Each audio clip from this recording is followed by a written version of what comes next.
Wait, there's a new Terminator coming out in 2019. Yeah. And James Cameron's producing. According to Cameron, it's best to pretend that the last three Terminator movies never really happened. They don't know what I know.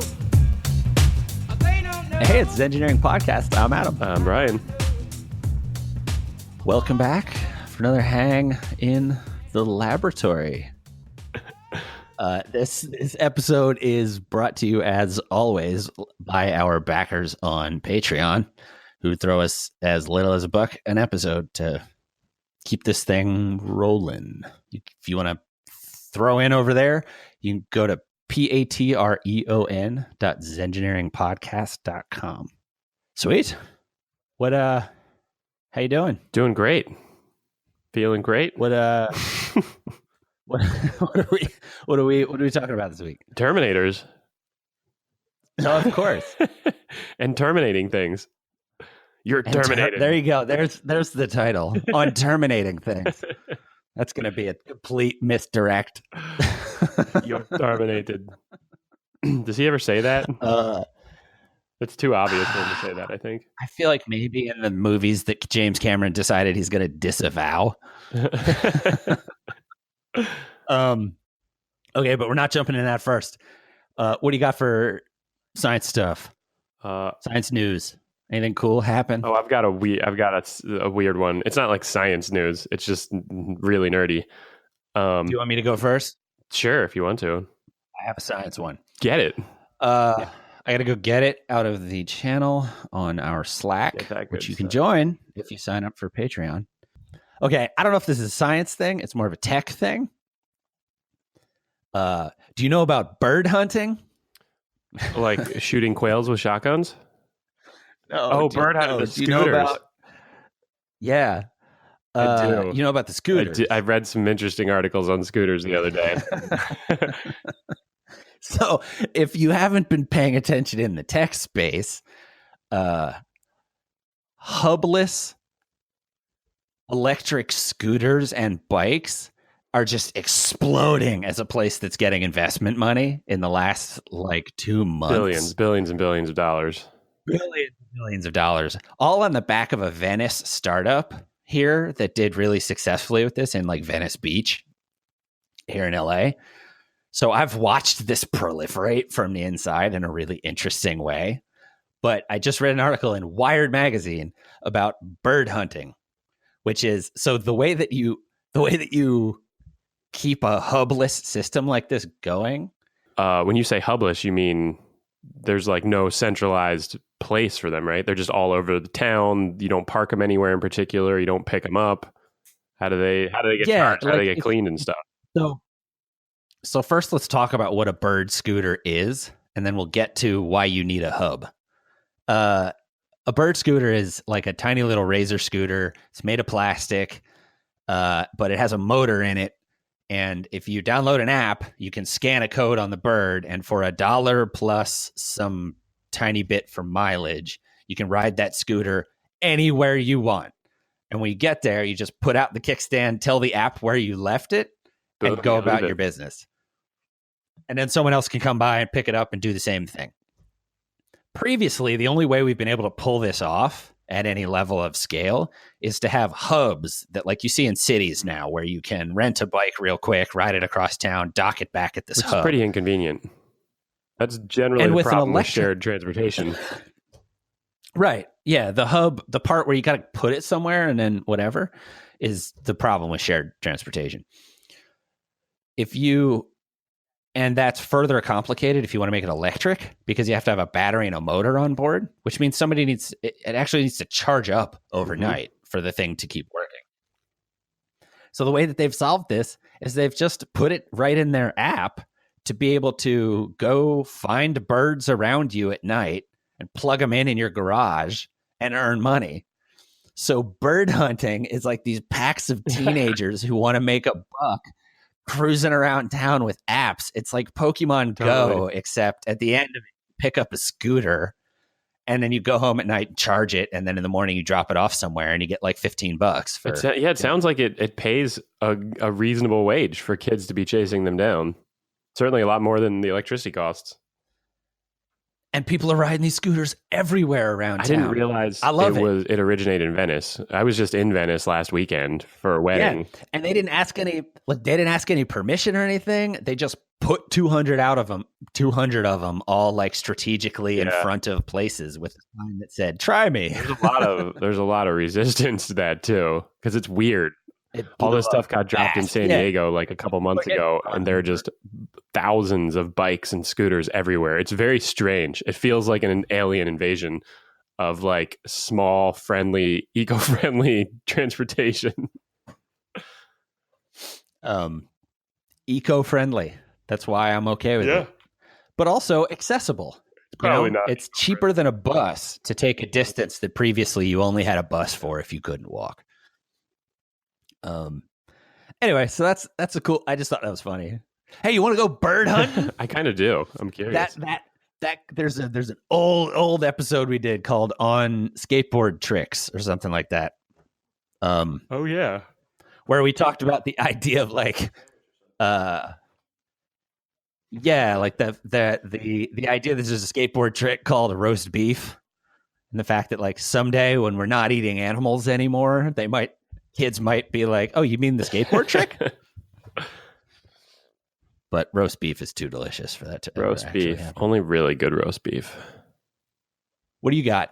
I have. It's not a news item, and I wouldn't say it's really science, but it's really nerdy. I was saying, I was at a wedding up in LA this weekend, so we were in Venice, and at the wedding was very nice, very lovely, and very like things that normal people do at their weddings, until midway through the dance, like the dancing at the end of the night, right? You got like 3 or 4 good hours of dancing, and midway through, all of a sudden, this like truckload full of headphones shows up. A whole table just laid out. They're like turning on headphones and passing them out, like nice ones, over the ear, like big headphones. And they either had red headphones that will stay on while you dance. Fit well, nice, tight, clean, and they either had a red or a blue light on them. And so everybody started like, "What's up with these headphones?" And everyone started putting them on, and then like nothing was happening. We're like, "We're quiet. Are they working? What's going on?" Blah blah blah. And then all of a sudden, the red headphones started playing a song, and the blue headphones. I want to back that up to what would that look like from the outside? I have lots of video. How do you figure that out while you can't talk to one another? I have a lot of video. Like, do you just sort of look around and be like, we're not dancing to the same song? There was a lot of weird discovery. Yeah. See, the context where I first ran into a decentralized disco, which is what you're describing, was just on the street in a city. I walked into a park and there was just a group of people all dancing with headphones on, but clearly dancing together. So a table of headphones comes out, and you got headphones with red lights and headphones with blue lights, and everyone starts putting them on. They're like, "What the hell is going on? Are the red ones broken? Because red might mean they're now powered on." And all of a sudden, both headphone sets, the reds and the blues, start playing different songs. And you realize there are now 2 DJs at the wedding, and everyone's like, "What the hell is this?" So like half the crowd has red headphones on, half the crowd has blue headphones on. Everyone's looking around. They're like, "This is strange. Are you hearing what I'm hearing? Are your headphones working?" Everyone realizes all of a sudden you got 2 different tracks going. And then people start fidgeting. They're like buttons all over the headphones. There's like volume, there's power on and off, there's channel switching. And then everybody, it's like slowly, organically through the crowd, everyone discovers that you're listening to 2 different tracks. You can switch between them at will. And everyone loved it. It was a huge hit. Everyone had a blast with it. It was awesome to be able to turn off the song that you don't like and move to the song that you do like. Everybody realized that dancing to the same song doesn't matter. It just matters that people are dancing enthusiastically. It was lots of revelations, and you could see revelations like cycling through the crowd organically as people were figuring things out. It was really interesting, really weird, really nerdy. And I have a lot of video of like people stomping around kind of silently and then awkwardly trying to sing parts of songs that you'd think people would know the words to, but really no one generally does know the words to anything.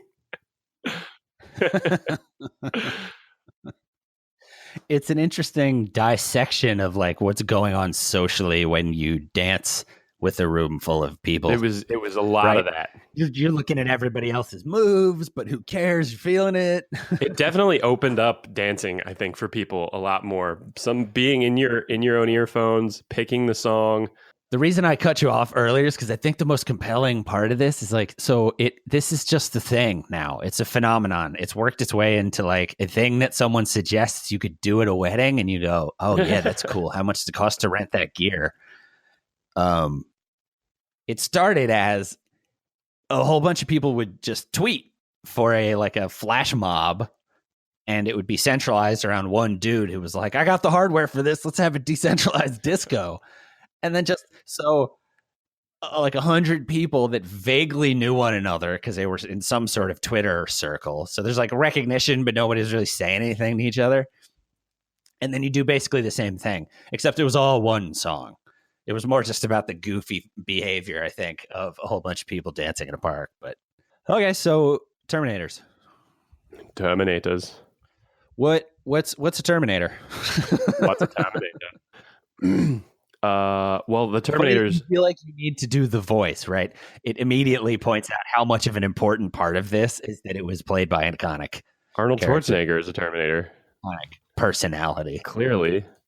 That's why he's so accomplished. That's why he could lift so much weight, why he's so large, and why he just in general dominates everything. Terminators.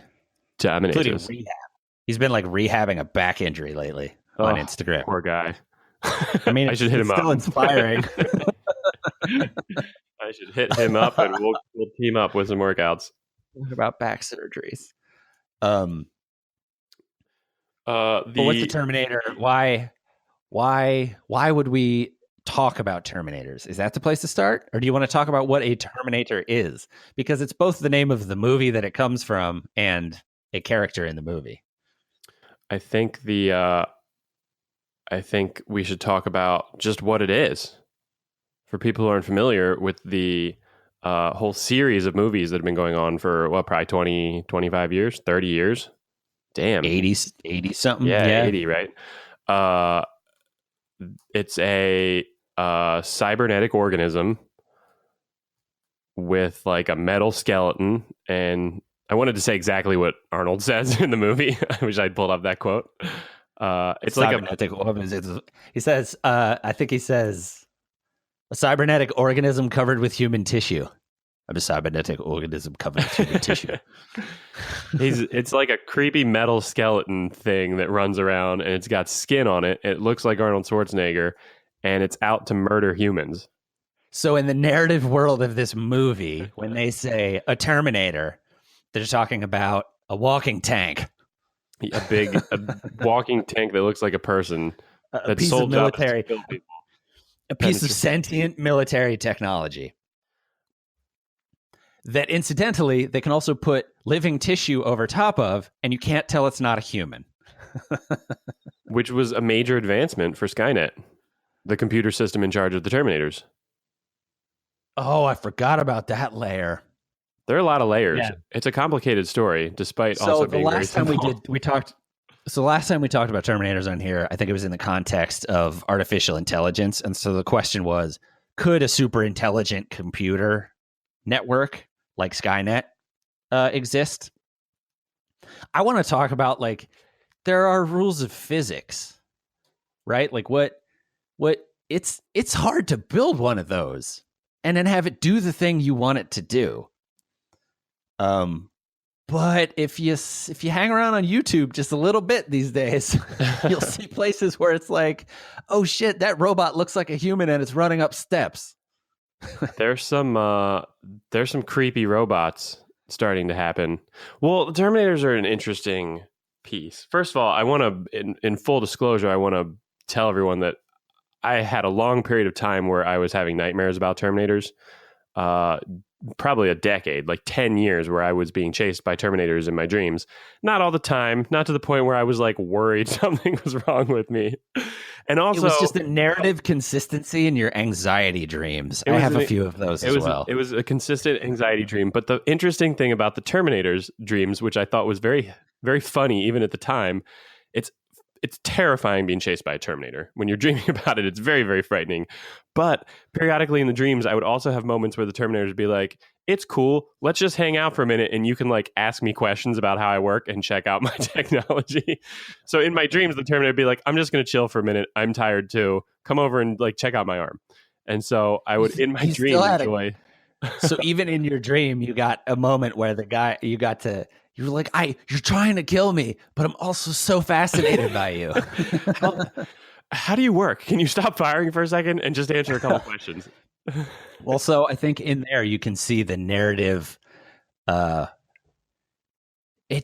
makes it an interesting narrative in the same way that like Star Trek is or something. It's just the dark other side of the spectrum. Like, what if what we do with technology is just find better ways to kill one another? Right. And then that technology one day is like, hey, let's just do what we want instead of what they tell us to do. Right. Which is a pretty reasonable look at things, right? Because that is what we do. We also do other good things with technology, but we also do all these awful things with technology. So the concept of a killer robot is just complete reality now, which I want to say kind of wasn't at all in 1985 or whenever the movie came out, right? There were no... I don't think they had any reason to believe that we would get there as quickly as we did. Interesting fact, I did see in a documentary the other day on nuclear weapons that some of our first tests, we had, maybe autonomous isn't the right word, but we had like old 1950s, like World War II warplanes that were remotely controlled, that we would fly into the blasts and stuff to make measurements and take video and stuff. So even as early as like the 50s, which is 70 years ago now, 75, 80 years ago now, if we're talking the first nuclear weapons, we were remotely flying robots, essentially, and using them in wartime with aggressive weapons that are basically the storyline of the Terminator world. So right away, immediately with this. Oh, yeah. I mean, most of the cool things we have started from military applications. Almost everything. If you want to go down the rabbit hole of what we got, because let's be clear, NASA started as a military operation and it was rolled public for the quote good of mankind. But we started to develop missiles to win wars. But I feel like you have to stay like this. So narratively, this dwells in that space and it makes it more of a horror narrative, certainly, than Star Trek. But how much of the success of this is the fact of Schwarzenegger playing the Terminator? Oh my God, it's all Arnold. I've been waiting to say that. Because you're totally right. It's a horror movie. As a kid, there are scenes in the Terminator that are horrific, right? It's super violent. It's really scary. I remember the scenes in the first movie where the skin gets burned off and then there's this like metal skeleton chasing the main characters. I was so scared of that. But at the same time, when I think about Terminators, when I think about the Terminator, I just get this like warm, fuzzy feeling thinking about Arnold Schwarzenegger as a Terminator, which in later movies, he comes back and he's like helpful and nice and fatherly, which is ridiculous.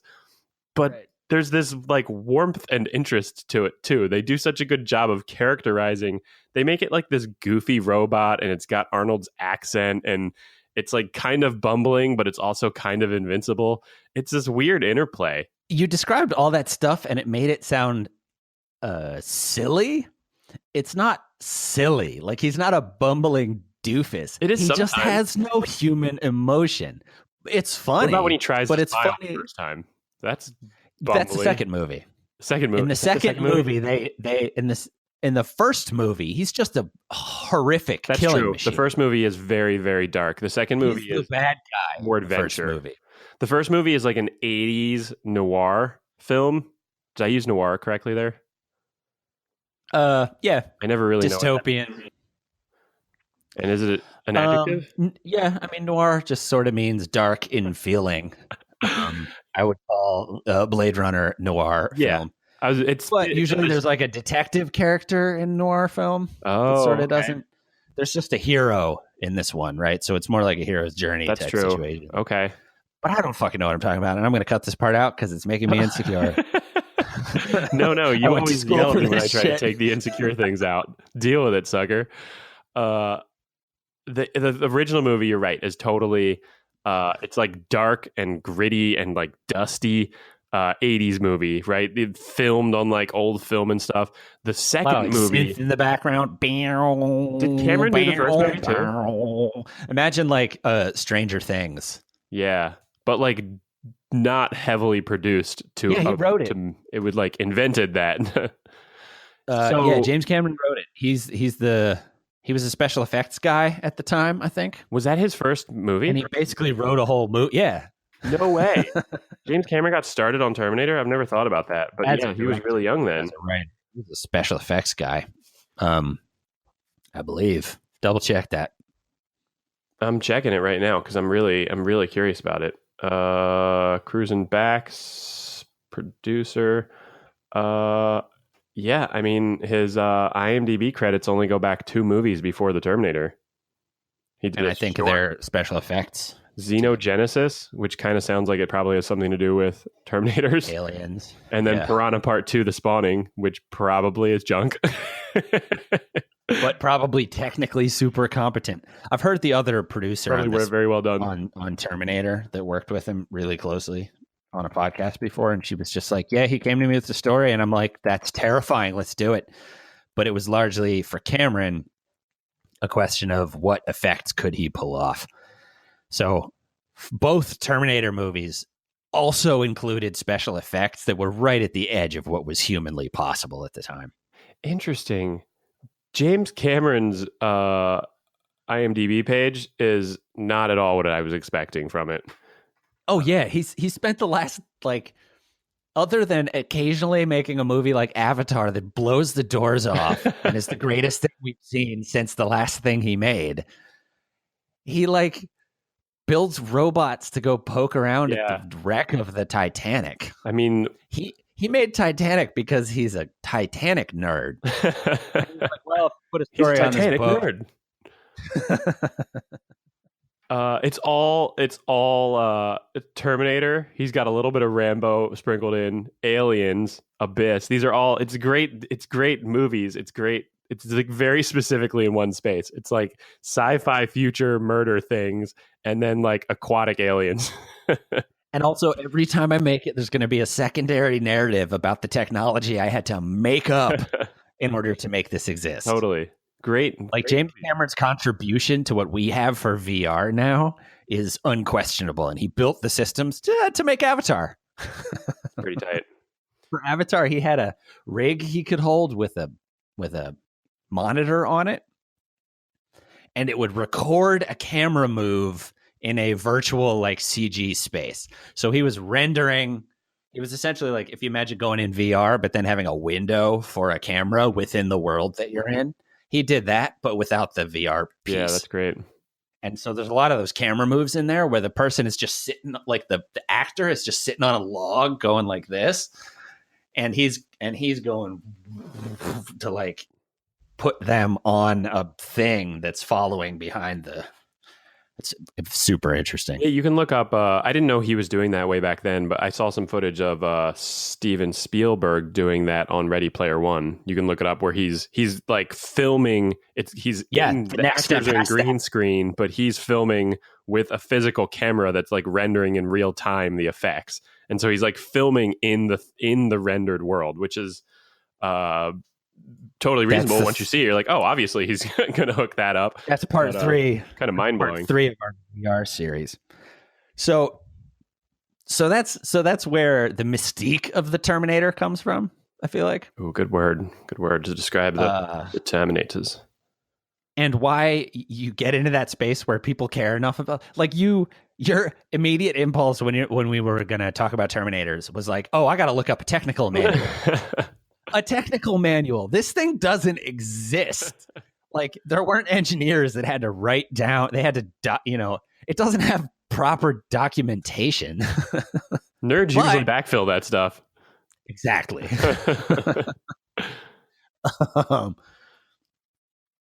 In this case, you couldn't really find anything. So I was immediately like, well, let's just backfill it. Let's do it ourselves. How much does Schwarzenegger weigh? Let's start from that as a Oh, baseline. so much. He's got to weigh thousands of pounds, I would guess. No, I don't mean the character, the human. In real life, Schwarzenegger at that age. I'm Schwarzenegger, going to say 230 pounds. probably a little more. He's really tall, right? Pure Isn't he like muscle. 6'5"? He's like, He's yeah, probably like I think 260. I think he's 6'2". Yes. Let's to be fair, let's say 225. He's 250 That's the math gets now, too hard on that. Let's say he's 250 now. according to Google's little box at the top, which I tend to Okay. trust. Let's just say 250. Good number to work with. That's mostly like the weight of water. Yeah, he's just How much does that increase in weight if you replace? Not even replace. Never mind the replace piece, because I don't want to chase the statistics of the percentage of your body composition. If you had to take the meat part of your body, take out all the bones, and replace them with what you would need in robotics to effectively replace that thing, right? right. How much heavier does it get? So not only does this dude who looks like Schwarzenegger in a leather jacket and wayfarers with a shotgun chasing you, but he probably also weighs like 2,000 pounds, right? Like how much metal is going in there to make this thing? Well, first of all, I think it's important to say Bullets bounce off, right? So it's of some density. This isn't just like aluminum and Right. rubber. Well, Right. First of all, it's important to say we can't quite make robots that move like that quite yet. Although we can talk about that in a minute because we're getting close with movement. But in the movies, his character, he was basically like a metal skeleton with a bunch of big hydraulic pistons and stuff all over the place to kind of give like human movement. And that stuff's heavy as shit. If you've ever picked up, Like military solid grade, you have to chunk of envision metal. a tank. yeah, Yeah, you have to envision a tank here. absolutely. Because and it's not even necessarily like because that technology is old, it's because that technology needs to be hit by a bullet and not be phased. He was impervious to small arms fire, and even in some movies he's impervious to like grenades and stuff, right, which are pretty destructive. Yeah, that gets weird. So he's got thick metal armor, right? His parts have to be like a half-inch thick at least of like steel. Maybe I don't So really my- know what so bullets I- go through, so but I as bet an that stops a engineer- handgun. So as an engineer, let's say that in order to pull that off the way it's pulled off in the movie, without the invention of lighter technology, that's just some sort of plate steel. Yeah, for sure. half inch steel. Half-inch. His whole body's half-inch steel, and his bones are like. Even if you think they're like structurally creative inside, like not solid And it's all steel. done with hydraulic pistons of a similar, you just Very essentially are heavy. encasing everything in armor, right? They tease his weight in the movies a lot, like when he sits on the motorcycle the first time, like the shocks are crushed, and But they never give you a number. there's scenes where like you step on a skull and it crushes, and it takes a lot of pressure to crush a human skull, right? Right. But they don't I don't think quite go far enough. Like in a lot of scenes where he's moving around, he would be crushing tiles on the ground. Like every step I think would be cracking, and he couldn't sit on things. If he sat in a chair, like I break most chairs I sit in. I'm roughly Arnold's like real life size minus a lot of the muscle. And most chairs crack and shake and break under me. So weight wise, extraordinarily heavy. I don't think he could ride a motorcycle, to be honest. I don't think he can put 2,000 pounds on a motorcycle. So most likely, if the Terminator, as presented in the movie, walked into your house, he would just fall through the floor. He certainly would. Right. Would Like fuck he'd just up be the floor. smashing his way through everything. It'd be more like Juggernaut in the X-Men comics or something. Just Totally. bash through. Which to me makes it more terrifying as insofar as it's a display of power. Yeah. But at least that model of the Terminator didn't move very fast. I don't know that he ran at He never all in the ran. whole movie. Nah. He just sort of walked slowly like he didn't care, which is terrifying.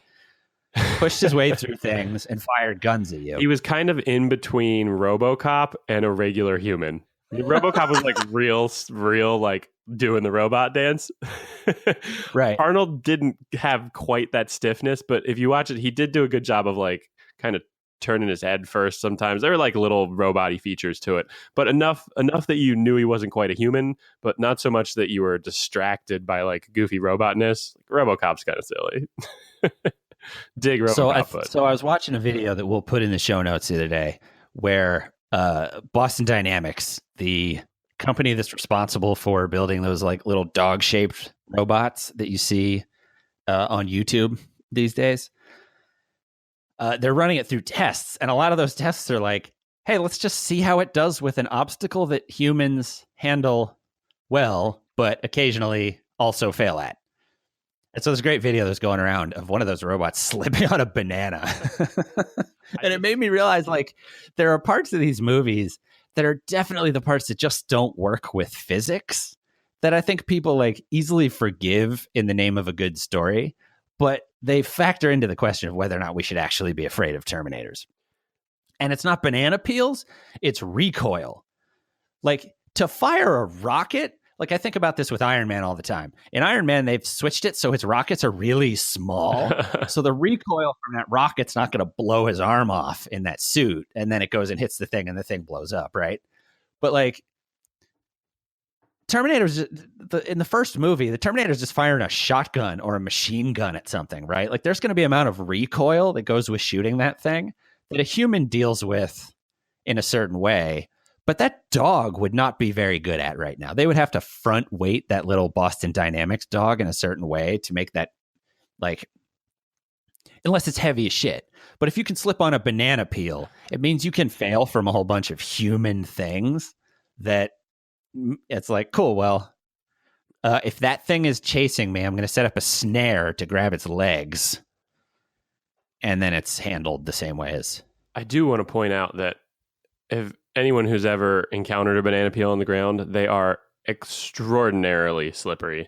It is very comical when someone steps on a banana peel because it's not a joke. It's just like in cartoons, early cartoons, you fall down very aggressively and there's nothing you can do about it. Because it's more slippery than you expect. Like, I think the problem there is if you have never actually done it, you look at the banana peel and you go, just another piece of trash. Can't be that slippery.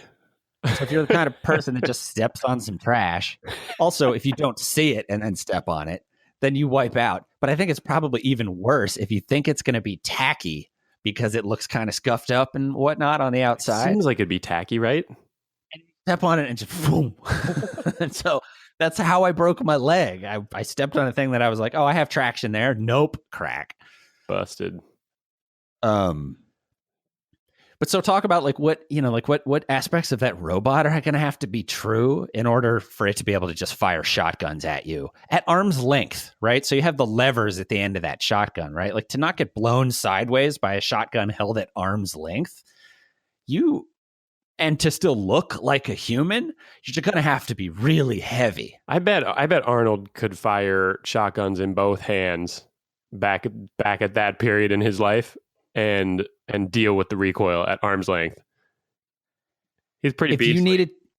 If you needed to achieve that level of strength using metal instead of fragile organic components, how much clunkier does it get? Because what I'm chasing here is like, I think anything that was sufficiently agile as to present the threat that the Terminator presents is going to be as vulnerable as a normal human. You just need meat. And as soon as you have meat for that, it's vulnerable to, like, if I slash in the right place, the pneumatic tube severs and now your left leg doesn't work. I think that's a really you've really jumped to the future of Terminator technology there. I think you're right? And this is an interesting kind of emergent like hypothesis for all of our digital and technological creations, right? Like, if it's complex enough to be able to move and with all the fluidity and organicness of our body, is it by necessity in our universe? Does it by necessity have to be like complicated enough that it's easy to like cut a hand off, right? Which it kind of does seem like we're going that way, right? If you look at things that mimic actual hands, they don't look very durable, right? They're like tubes and there's like shit flowing around. There's like muscles and blood and pressures and fluids. And so interesting point. And same thing with like intelligence on that level, right? It kind of seems like if you think about our computers these days crash for no reason. They just don't work sometimes. You need to reboot them. You need to constantly update the software. You need to feed them electricity. They get bugs and viruses, right? As if you make an intelligence, is something as smart as us, does it by necessity have to have like fears and anxiety and like social disorders and stuff, right? Everything that cripples us to a point from just... Probably. How do they kill him at the end of the movie?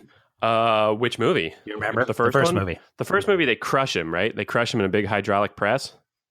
You're right. Yeah. What I had in my head was the second movie when I asked that question. The first, you're right. They're good. That's what the first two. Spoiler alert. The first two movies, you got to realize this is, you've got some, the limitations they put on it is nobody really has military grade weapons, which if you had military grade weapons, at least with materials we know about, there's nothing you can build Terminator size that you can't just obliterate in an instant, right? Even like a small, like the type of gun you have on like the back of a Jeep, you're going to take out a Terminator, no problem. But they don't have that, right? These are just citizens. Good argument for Second Amendment, right? Police. This is why we should all have 50 caliber military assault weapons. Terminators. So they're trying to kill him with like shotguns and handguns, and you just can't do anything to a half-inch piece of plate steel with a handgun, right? The bullet just is obliterated. So you can't use a big enough bullet and still hold it on your person. Mm-hmm. Yep, a human can't hold a gun, basically, that's going to kill a Terminator. It's going to need to be mounted on something, or it's going to need to be fired by something else, or it needs to be a missile or like a big explosive. Or be a type of weaponry that we don't really... Like, I can't get a lightsaber, right now. We don't have lightsabers yet. You could use something, interestingly enough, you could use something like a blowtorch would damage him pretty badly, but you got to get real close to Arnold Schwarzenegger with a blowtorch to take him out with that, which is pretty scary. What you have to think about now is, how do you one-up that in order to present a sequel to this movie? Because this is an important part of the mythology of Terminators. Well, see, whether or not we should be afraid of them. Because what you just presented is really terrifying. It's a great monster, but it's sort of vanquishable, essentially. It would be stopped by the militarized police forces we have in all of our cities now pretty quickly. Right. So, faced with one-upping that, James Cameron made a better second movie. Where he had to take the popularity of Schwarzenegger's character, the bad guy. He had to take the popularity of the bad guy in the first movie and somehow leverage that into a worthwhile story. Because that was the phenomenon of the first Terminator movie. Like, it's a horrifying movie, but the best part was this one character. And so he took the bad guy, turned him into a good guy. Like, this is what you wanted to talk about when we first started talking about this. You were like, just skip over the first movie. I want to talk about the part where he comes back and he has to be friends with the boy. And there's an even more horrifying robot chasing both of them. So now he's antiquated and he has to... It's kind of the same narrative insofar as they are underdogs against this new Terminator. Same story. Exactly the same story, right? You've like cycled the characters forward a notch. But the new Terminator was, again, so terrifying that, so the T-2000 was the next model of Terminator. Describe the T-2000. So this guy is even way heavier than Arnold's character. So if you want to start with that piece, he's just a bucket full of metal, right? Take the size of your body and it's liquid metal, which I coincidentally, before we even knew we were doing this episode, of water, a few days ago, I was watching... There's a YouTube channel called somebody's lab, like Smitty's lab or something, or Mikey's lab. We'll look it up and put it in the show notes. But he basically has collected all of this mercury, and he does all these weird experiments with mercury. Like, can you float in mercury? Like, what floats in mercury? Really cool, but really bad for your health. I didn't go very deep, but he kept doing things like putting his hands in it, and he's like, "This isn't actually as bad as people think it is." And he seemed smart. I think it's only really bad to ingest. It's bad if it gets in you, because he did make a couple. Either way, but T-2000 was colloquially known as the liquid metal Terminator. he was total liquid metal, and he could take on any shape. Which, as would become a trend in James Cameron's career, this was the height of what was possible with computer-generated effects at the time. Yeah, that So movie it was was this terrifying monster made in a way where everyone had to look at it and go, how is that even possible? absolutely cutting edge. I remember the scenes, like the scene in the helicopter where he like busts his head through the helicopter and then the metal morphs through and he throws the cop out and then becomes a person again. Becomes the cop. What's the so actor's they name like who played sold. T-1000? I don't remember, Oh, but he he's shows great. up in things He's left great. and right. I'm looking him up real quick so we can drop Yeah, his look him name. up. Terminator 2 Judgment Day. Liquid metal Terminator. So he morphed back and forth between essentially different characters. Like there was a cop, there's a bike cop at one point. He's there's a Linda helicopter Hamilton, pilot. I think, at one point. But every time he's just as cold as a Terminator in the same way. Have you seen this boy? Well, there's that amazing scene that was like the scene they were showing to show off the special effects at the time, where Robert Patrick, the actor who played T-1000, is like hanging on the outside of a helicopter that's spinning around, and he headbutts his way through the front window, and then like morphs from being Robert Patrick in a police officer outfit into like this amorphous metallic blob. Like the blob pushes the helicopter pilot out and then becomes Robert Patrick again, the T-1000 cop character. And It's important to look at whatever note is in the show notes at this point, and so you can see what he looks like. Because I don't know what Robert Patrick is like as a person. I'm sure he's delightful, but when he looks at you and he's angry, it's terrifying. I mean, his IMDb profile picture, he looks terrifying.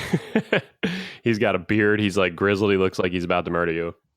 But not in a scary way. That's not about like this guy is strong and trying to kill me. I mean, he's also strong because he like tears the doors off things, and he's better than the other Terminator in every way. Oh, he's way better. Which is what makes the previous Terminator an underdog.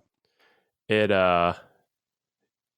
turns out he didn't have as much grit or desire, and maybe not as much ingenuity. And he certainly makes the classic mistake of not killing your enemy in the movie like a sucker. So the fact of that compared to other efforts to, if you instead tried to realistically track with what's, possible with technology, even if you're willing to extrapolate from the universe where the Terminator exists, like this liquid metal Terminator requires a discovery about the nature of physics that we are just not privy to right now. I guess the whole thing is predicated on that time travel is possible. So you have to assume that by the point that time travel is possible, like why are the people that are able to send the guy back in the first movie not able to like freely manipulate physical material and thus peaceful like the Next Generation? I mean, the universe basically reboots when we discover time travel, right? Because everything just gets fucked up.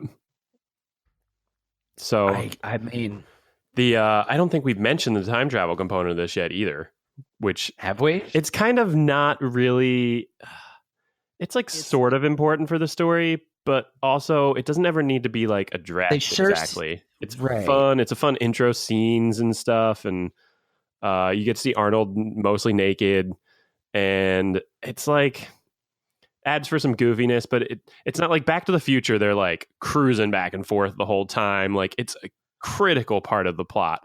Whereas here, this is kind of like a good adventure survival movie. And almost everyone is that. And they do play on the story and stuff, but so then we need to take time travel as like, okay, that's a thing that's possible, but we don't have a command of it enough yet that it also comes with all the things that we sort of assume might have happened by then. Well, the problem with time travel is no matter what your storyline is, you can always poke holes in it. As soon as you allow there to be time travel, it's like, well, he failed, so just do it again.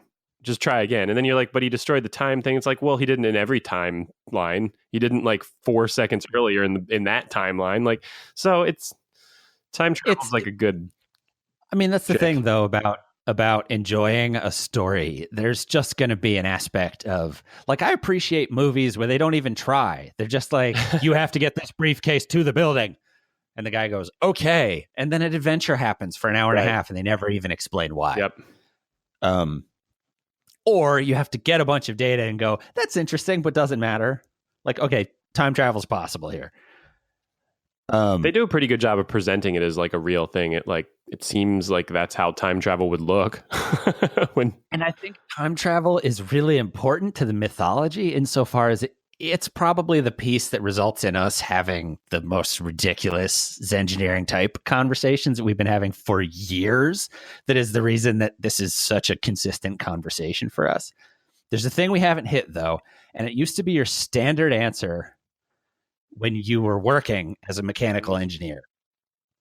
You used to say that reproduction and self-replication is the hardest part because the machinery it would take to build a Terminator at a scale where you could crank them out such as to result in the terrifying Terminator dominated world of the Skynet timeline.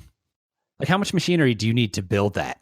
So is replication the problem still? It's just a scale problem where it's like, yeah, we can build these things now, but to mass produce an army of 100 Boston Dynamics robots is still just really expensive.